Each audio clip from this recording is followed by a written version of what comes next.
Енді көріп отырғандарыңыздай біздің компьютер қосылды, және осы компьютер кіру үшін бізден қазір қолданушылардың аты жөнін сұрайды. Ctrl-Alt-Delete нүктелерін басамын және осы берілген мағлұматтарды қараймын.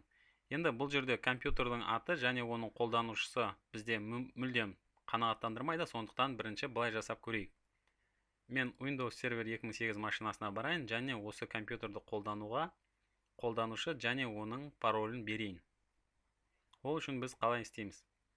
Windows Server 2008 машинасына келейін және осы жерде бізге қажетті қолданушыны оның паролін қосуға тырысайық. Ол үшін біз пуск, осы жерде администрация жасау және бізге қолданушылар және оның компьютерлер деген нүктені басайын.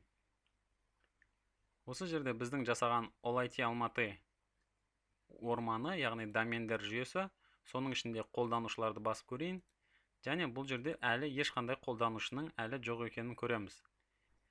Осы жерде жаңа қолданушы қосу мәселесін қарастырайық. Онда мен оң жақ нүктені басамын және создать нүктесін басайын және бізге қажеттісі ол қолданушы.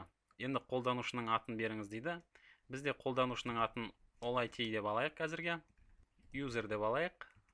Және мұнда фамилиясын беріңіз дейді. Онда біз Алматы деп алайық әзірге. Енді кіру үшін қажетті қолданушының есімі дейді. Мысалы бізге OLIT User деп алуға мүмкіндігіміз бар. Енді мен Далее нүктесін басамын және бізге қажетті кілт сөзді берейін.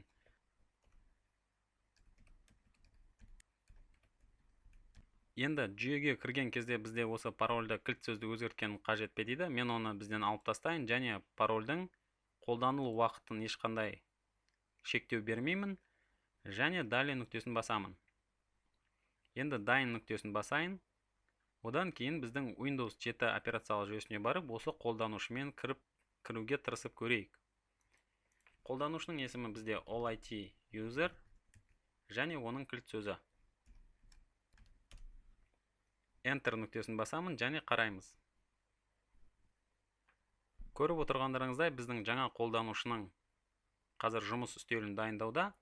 Енді бір нәрсе айтатын болсақ, ол алдында жұмыс жасаған, яғни біз ескі машинада жұмыс жасадық, ол ескі машина бізде доменде болмады, және ол қолданушының файлдары бізге енді қазір өкінішке орай көрінбейді. Міне тамаша, яғни жаңа қолданушының жұмыс үстелі қосылды, және мұнда көріп отырсаңыздар, алдындағы қолданушының файлдары жоқ, бірақ орнатылған бағдарламалар мұнда көрініп тұр. Яғни 1С предприятие, және бізге қажетті басқа да бағдарламалар. Енді мен көрейін, қандай мағлұмат берілді бізге. Бұл жерде тіл ағылшын тіліне ауысты, және мен компьютерді басып, осы жерде C дискісіне кірсем, және осындағы қолданушылардың тізімін қарасам.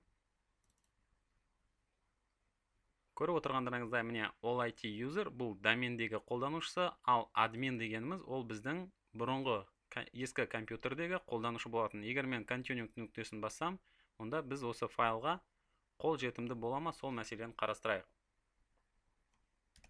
Жарайды, бізге мүмкіндік бермеуде, олай болса бізге былай жасайық. Ол бізді қазір қызықтырмайды, яғни бізді ең басты қызықтыратыны ол OLIT User, осы қолданушы, осы компьютердің домендегі. Ең бастысы бізде қазір Windows Server 2008 операциялық жүйесі бар, және ол бізде домен контроллер, және біз осы компьютерді осы доменге қостық. Енді екі компьютердің арасында толық байланыс бар.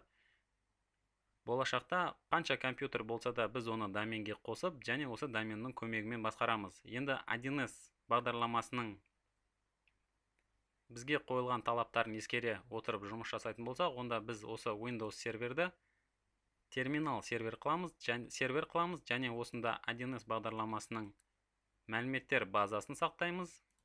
Және де 1С сервердің серверлік нұсқасын орнатуымыз мүмкін, оны немесе Linuxке орнатамыз.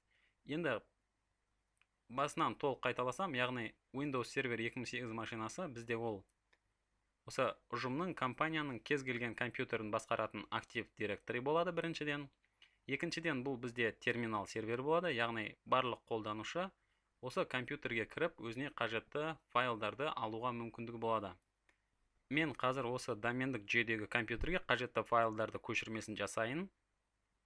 Және осы файлдардың негізінде ары қарай жұмыс жасауды түсіндіруді қарастырайық. Енді қараңыздар, бізде компанияда ұжымда бірнеше қолданушы бар дейік.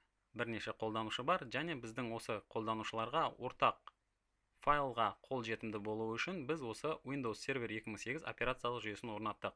Және бұл Windows Server 2008 операциялық жүйесі бізде домен контроллері. Сондай-ақ бұл операциялық жүйені бірнеше қолданушы кіріп жұмыс жасай алу үшін бұны сервер терминал жасау керек. Және де осы 1С бағдарламасының платформасын жаңарту үшін осы Windows Server 2008 операциялық жүйесін қолдануға болады. Яғни бірнеше қолданушының барлығына барып жаңартуды күнделікті қолмен жасамай, осы Windows Server операциялық жүйесін қолданып, барлығын автоматтандыруға, барлығын тез шешуге мүмкіндік береді.